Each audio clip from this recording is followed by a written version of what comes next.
Hey, Comics Cubers. Today is our first interview of 2025, and it features the return of Mark Waid as he talks about his 2025 projects. Now, before we get into that, I wanted to take some time to talk to you guys about some changes with the Comics Cube, how we're going to be handling social media moving forward, and what we're going to be doing, and the topics and types of videos that we're going to be tackling. It's all detailed in a Patreon post that I'm linking to down below. And also, if you just want to take a look at where to find us on the internet, there's a QR code over here on the leftmost corner of your video so that you'll be able to scan that and get a so you'll be able to scan that and be able to go to my link tree. So you'll be able to go to all of our social media websites. Please feel free to subscribe to Patreon. It is cheap. There's only three tiers: $1, $3, and $5 a month. If you subscribe to the $5 one, you will get credit for being a producer for every single one of these videos moving forward. So you will get credit at the very end of each video. Thank you so much. Here is Mark Waid.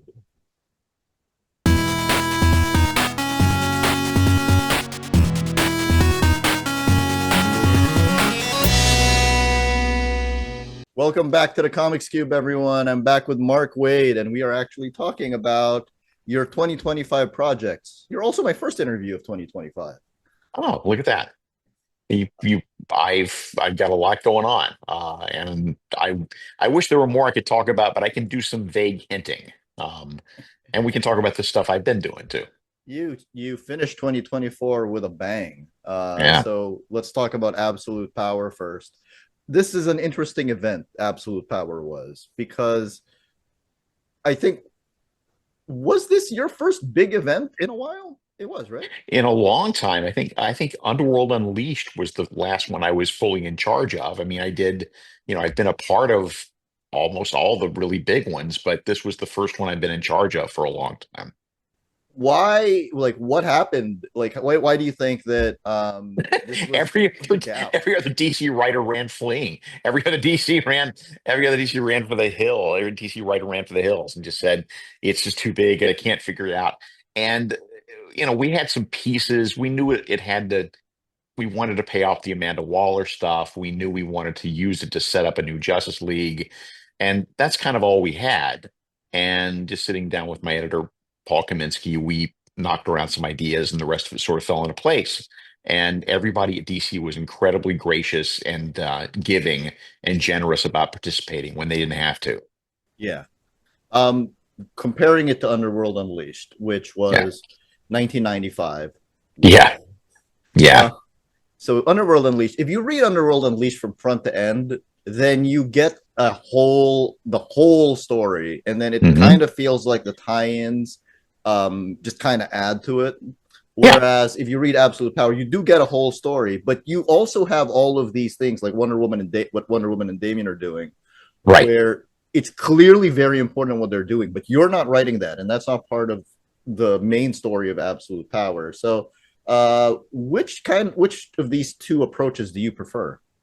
I think the second approach worked well. I think that you still get with this, I still think that you get a complete story if all you're reading is absolute power. Yes. But I did want to avoid the mistake that we make with crossovers a lot of time where the tie-ins act like they're some big deal and they're not really. And you don't and I wanted ever to look like a cash grab, like you're just going after tie-ins just for the sake of going after tie-ins to take people's money.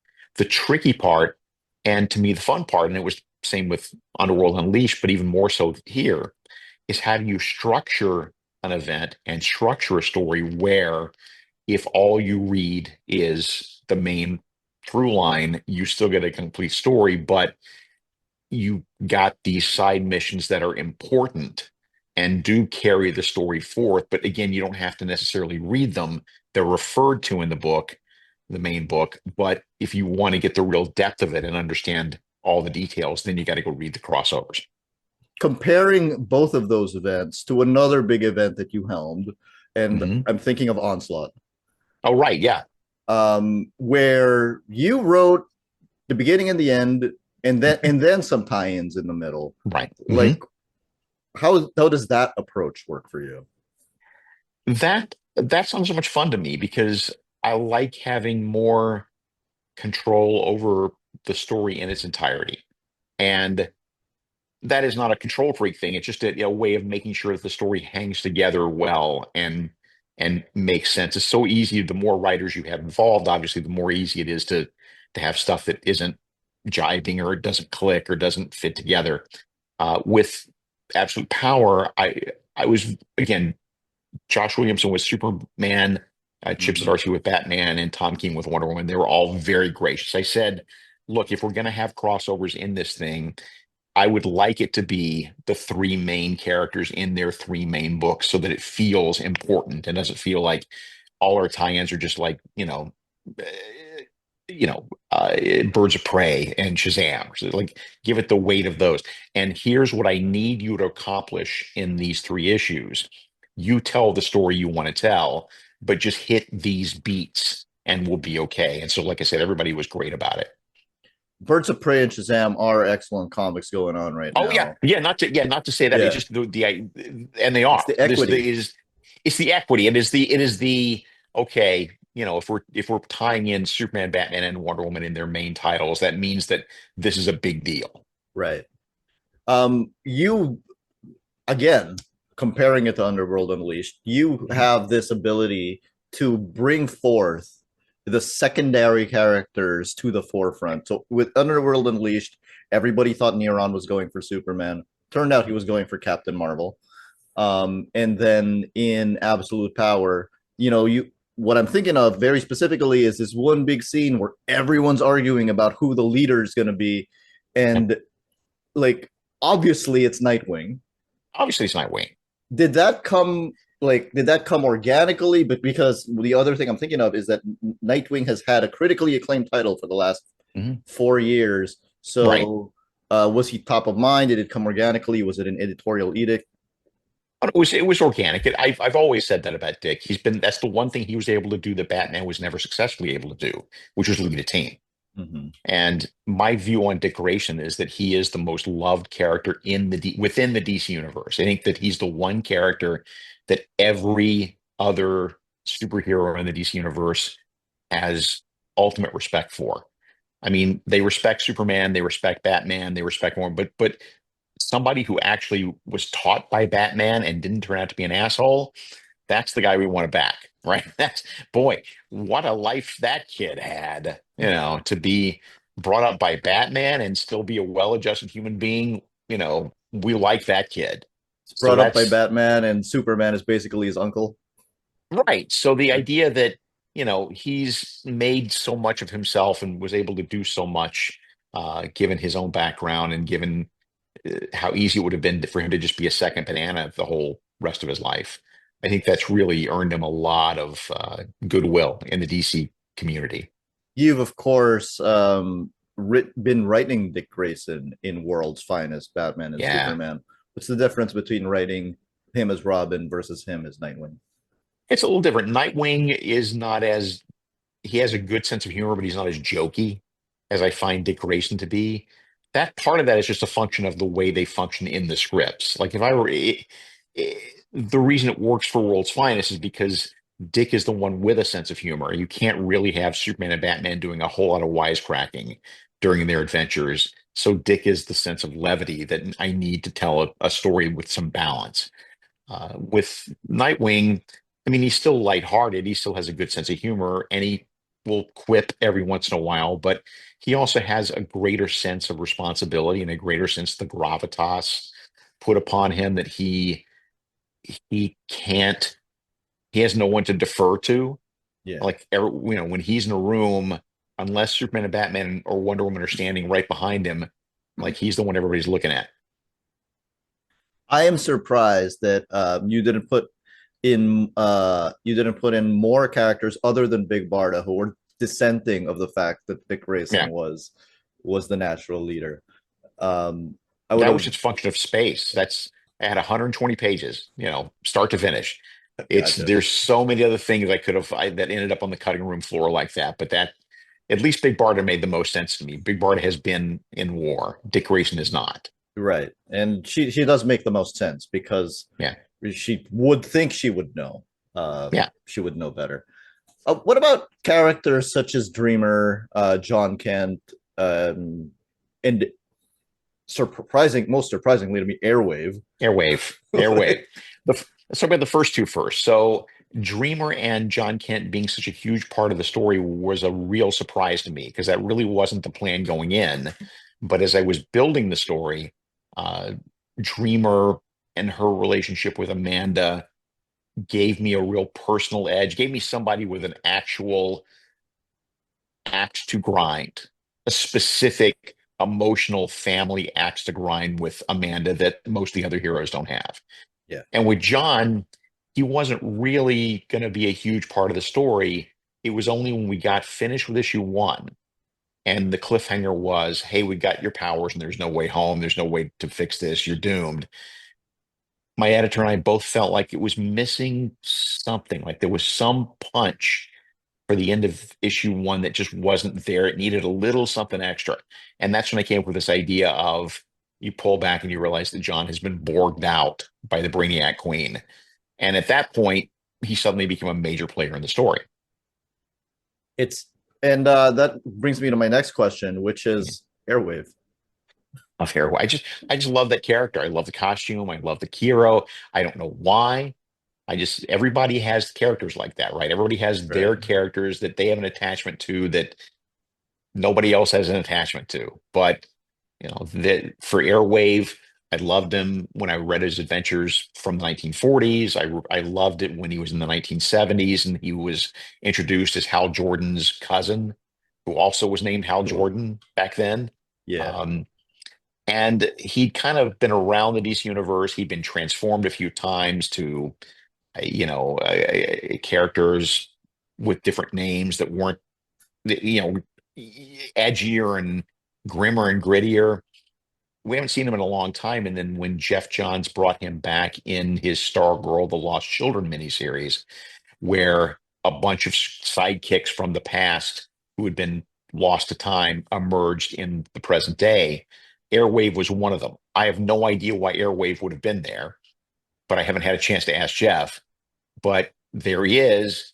I might as well do something with him. So I realized that having him as a point of view character, somebody who is very new at this, that makes it much easier always to write a book with a lot of exposition in it when you've got some brand new character who doesn't know all the characters, doesn't know all the Yeah. players, and doesn't have the scorecards. It's much easier to say, that's Aquaman, that's Blue Beetle, that's whoever, and get his take on things too, because he communicates a sense of he can communicate a sense of fear and dread that the heavier heroes can't really because it doesn't feel like them.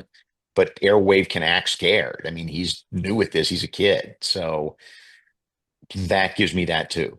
I just love that character. And I love what he's turned into. I, when DC brought back Wally West in Mhm. 2016 with Rebirth, and now they had two Wally Wests running around, and people were Yeah, like, "Oh no, now they have two Wally Wests running around." I was like, "They had two Hal Jordans running around. It's I fine." know. Now I have changed that a little bit because it felt difficult to do today. It felt difficult Yeah, to do in this day and time, partly because it is a little cheesy, but also partly because he's he was originally the son of the original Airwave, but now that there's such a gulf in time between the World War II era heroes and today, it's hard to make that work too. yeah. So I've renamed him uh, Hal Levy after the artist who came up with the character. And still, but to me, he's still there's some Jordan in there. There Yeah. may still be a family connection, but it would be distant. Do you think it would ever be? Do you think we're ever going to move the JSA out of World War II? No, no, I think they're Okay. just too grounded to that. But I do know that we finally found, I think, the loophole that gets us from there to here without it looking absolutely ridiculous, Hmm. um, which is something that we'll be talking about next time we're on the Comics Cube because it involves one of my other big projects that's coming up this spring. No hints. Wish I could say. I wish. I wish somebody knew a history of all these characters. That's what I wish. Oh, That's all I can tell you. okay. Does it involve the Spectre? Um, yes, I mean it involves a lot of characters. Okay. I can't wait. I do love the JSA. Um, so with absolute power, one of the things, you mentioned Airwave. One of the things that I was wondering about is when is it when do you decide to use an existing character versus creating a new one? Because I was rereading your Daredevil, and I Mhm. remember when the preview pages of Daredevil came out, and we saw that he was talking to this new female lawyer that looked a Mhm. lot like Michelle Gonzalez from Spider-Man. Right. And I That was just coincidence, but yeah, yeah, I thought you were bringing Michelle over because you had right, just come from the Spider books. right. When do you decide to basically create a new character like the Demon It's it's Ninja? it's really case by case. It doesn't happen very often because the DC universe in particular, their sandboxes are so much fun to play with, and I've got at any given time a 3-page list of a wish list of heroes and villains from the past that I haven't played with yet that I'd like to. So if pushed, I mean, I could have created a new character for absolute power, but I felt like Time Commander was a great fit. You know, Yeah, I could have done a lot of those kind of things, but I prefer in the DC universe if I can to use characters that are already there just because that's the fun of it to me. not only was Time Commander a great fit, but you also had a list of characters who preceded the Time Commander in the role he was in. So, Exactly. Yeah. Yep. how does it feel having, after so long, written Action Comics? It's felt great. I mean, it doesn't take a genius to know that this is a big thing for me. It's been a bucket list item forever to write a Superman book. And like writing 12 issues in a row over the course of 3 months was a blast, a weekly edition of Action Comics. And Clayton Henry did a great job. Michael Scheffler did a great job stepping in when deadlines got tight.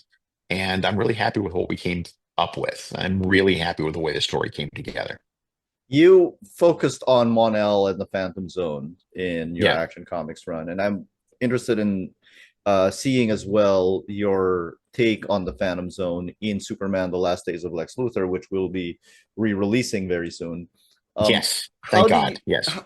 how do you keep it fresh, having two different types of takes on this particular element of Superman? Or They're still pretty much the same take. They're still I think what I always try to do when I can is just get back to basics if possible. Doesn't mean you throw stuff out willy-nilly, and it doesn't mean that you're trying to ignore what has happened in continuity.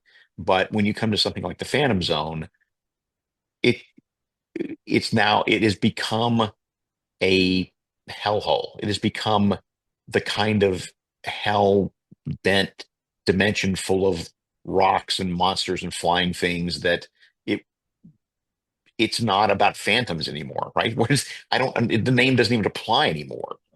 And the springboard for the story has always been that I felt like this Phantom Zone has turned into something that it Superman is then becomes morally reprehensible for putting people there.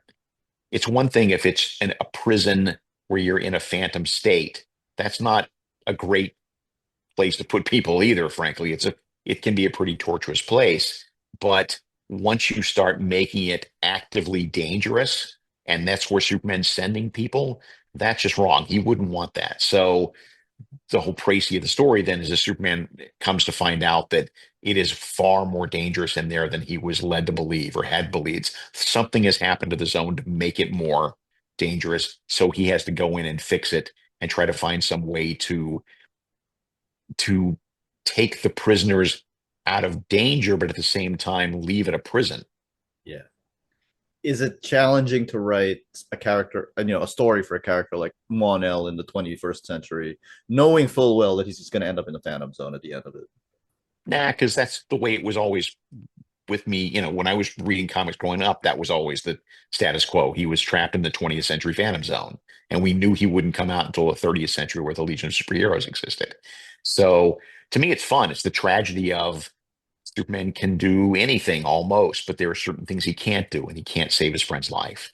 Here, he will work the rest of his life. There's something poignant to me about knowing that Superman doesn't know that Phantom Zone that Mon-El comes out in the Phantom Zone as an adult. So he's going to spend the rest of his life working on something that he will not succeed. But he will see it later on when he goes to the future. Like, Yeah, he will. Yes, but Superman has and Superboy has a post-hypnotic suggestion planted in his brain that yeah. anything that he learns in the Legion's time about his own future, he cannot remember when he comes back to the present. As the world's greatest writer of the Flash, You're very kind. Thank you. at the end of Absolute Power, you made it so that Wally West is the Flash. Mhm. Barry Allen has no powers. Is it at all possible? I know that you've thought about this a lot. Is it at all possible for these two characters to coexist and share equal space? I think so. Yeah, I think so. I took Barry's powers away for a very specific reason that will become apparent in 2025. It wasn't just to make Wally the fastest man alive. There was also more to it. There's that story is not done yet, and that will be spilling out in the pages of Justice League and in the pages of another book that I will be launching in. When are you going to announce this thing? May, I think. Yeah, Let's talk about Justice League.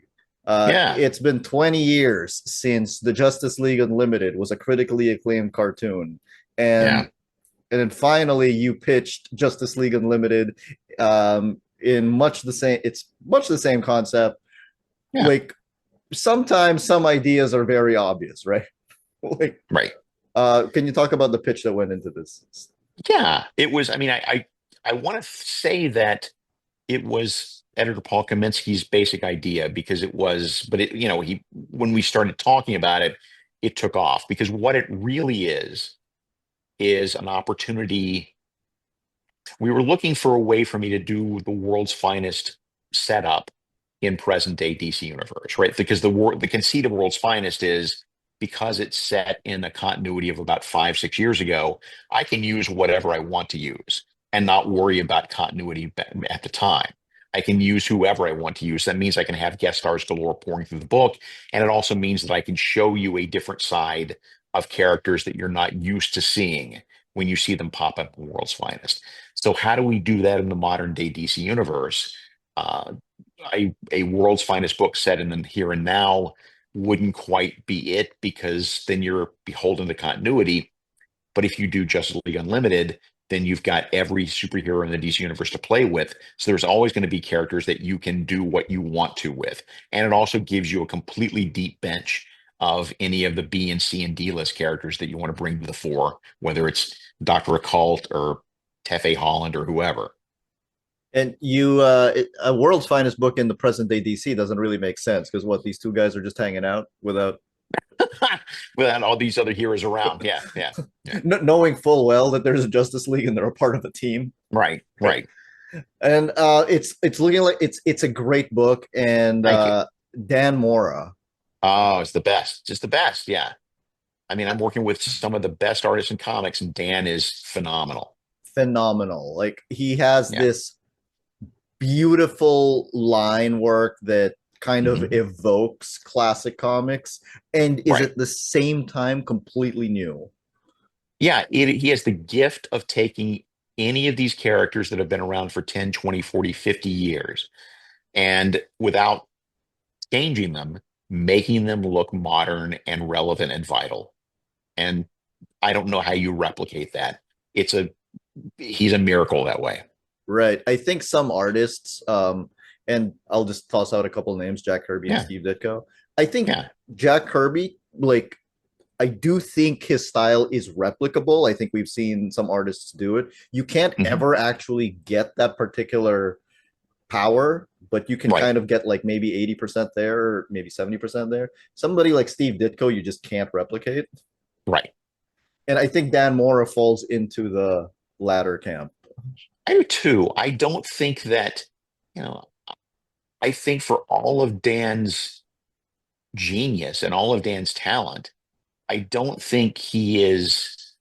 influential in the but I mean that in the best possible way. Like, Jim Lee is influential, right? Right. Because generations of artists have worked to draw like Jim. I think people look at Dan's work and are like, I can't, oh my God, I can't do that, in the best possible way. Like, there's no point in trying Right. to draw like Dan. Only Dan can draw like Dan. And it's a great way of drawing. It's like Adam Hughes. It's Yeah. like, oh, that's too Yeah. hard. What's the, what if you're following that road, what's the best you can do is be almost as good as Adam Hughes. You Yes. can be the guy you don't you can be the guy they go to when they can't get Adam Hughes.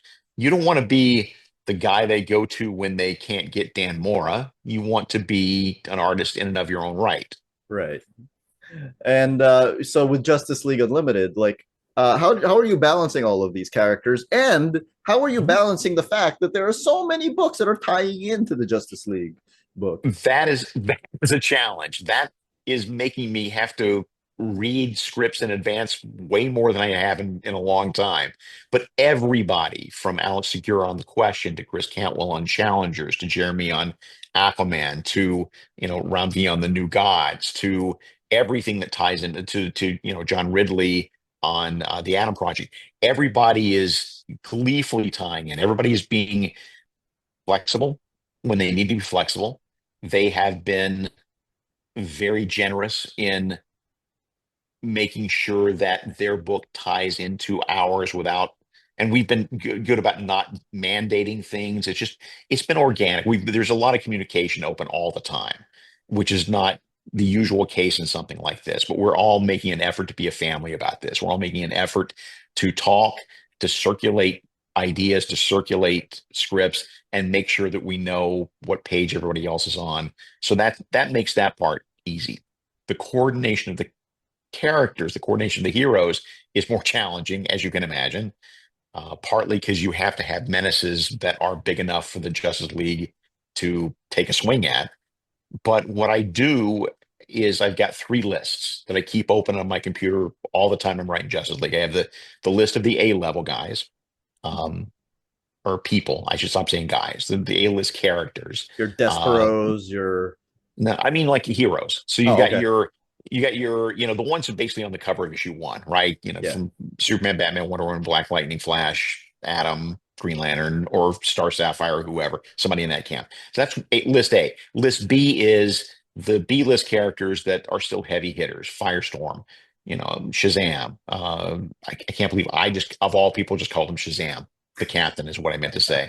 Mary Marvel, John Stewart, the characters that are those heavy hitters but are not part of like the main team.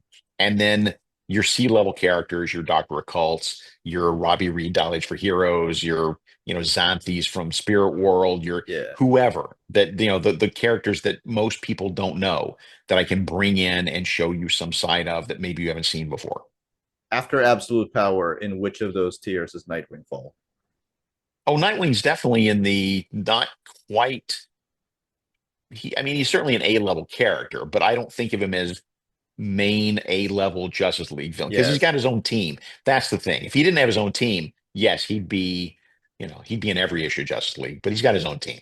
and also, like, why would he want to be more around Batman? He spent his time around Batman. Yeah. There's enough time. And then when you're working on Justice League Unlimited, do you have the flexibility to create new developments, personal developments with all those characters, or just the ones who don't have their own books?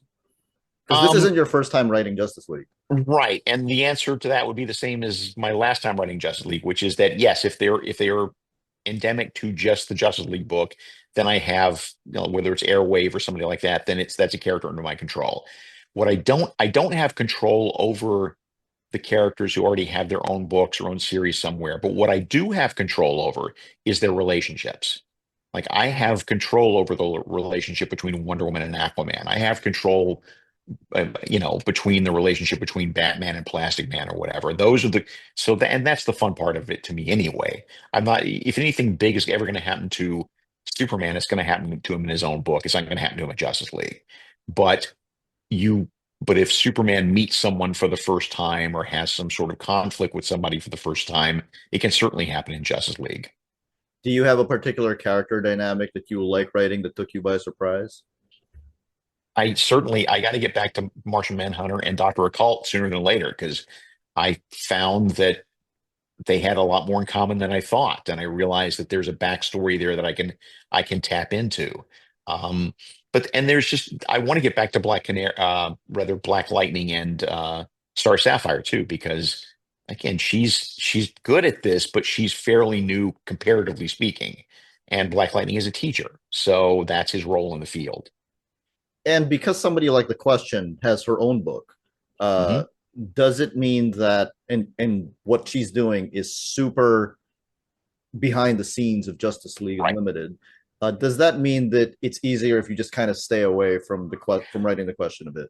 For the time being, yeah. And same with the challengers. I mean, I've used them sparingly in the main book, and they are a part of issue 6.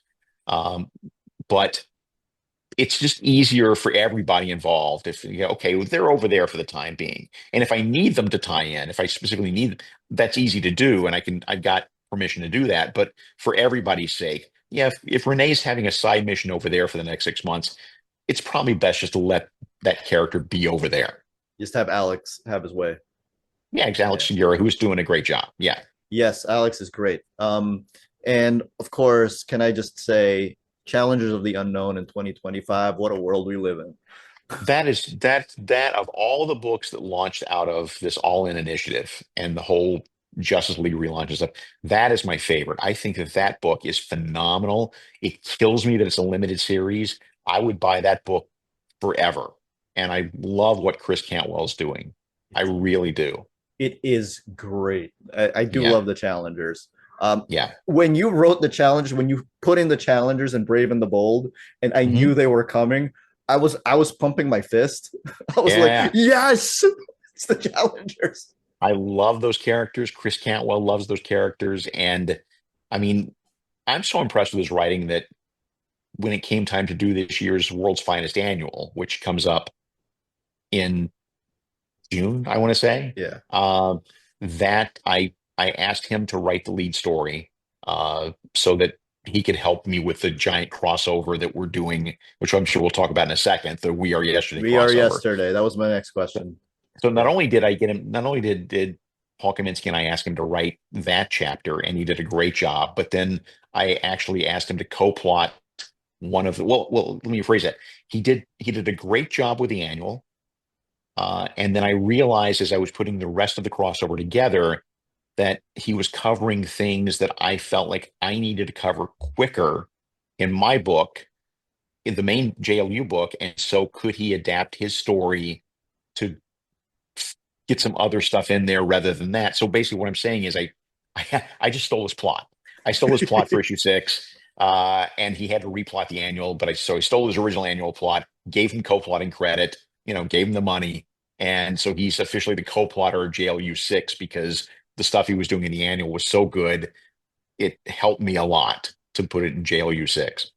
let's talk about We Are Yesterday, a crossover Yeah, event between Batman, Superman, World's Finest, and Justice League Unlimited. Am I missing anything? It's those two, right? that's it. So yeah, Yeah. and But World's Finest Annual. Yeah, and the annual. So will this be jumping back and forth in time?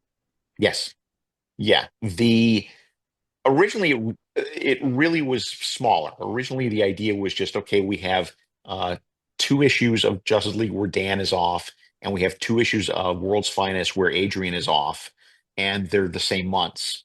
So let's do something big as a crossover between those 2 books so that if you're reading the books, you're not just passing them over because your regular artist isn't there. Let's give you something special to boost up the book. And then as we got into it and we started talking about the Legion of Doom, and we started talking about the older villains and ways to bridge the time between World's Finest and Justice League, and ways to pay off what's going on with Airwave. It just became this massive, massive story that is now beginning in World's Finest 38, Mhm.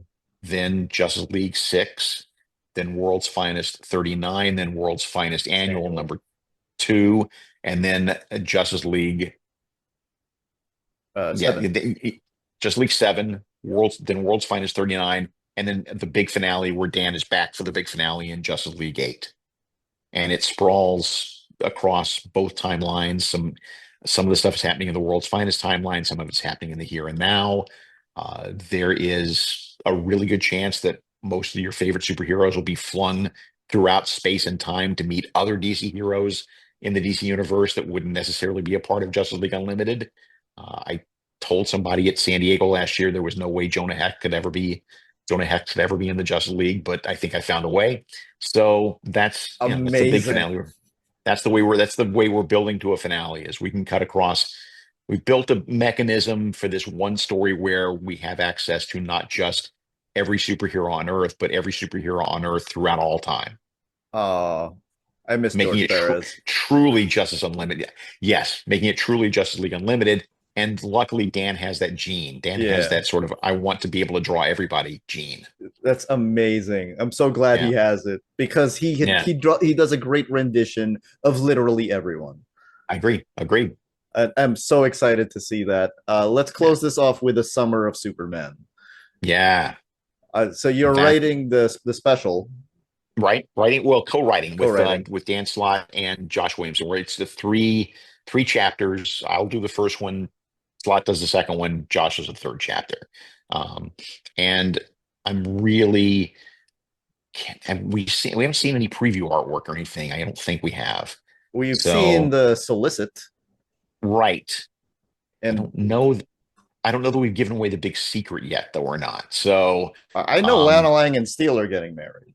that's not the big secret. The big secret is a series that spins out of it that I will be doing. A Oh, and it is a dream book. It is a dream book for me. It may be the dream book for me, and yet it's not Superman. So make what of if that what you will. I Yeah, promise not to put this yeah. up until that announcement is made? Would you tell me? If you swear to me that it's not until they come out with art for the Superman special, swear to me. Swear to you, and Okay. swear to you Okay. on you never show back up here if I spill it. I will be doing Superboy.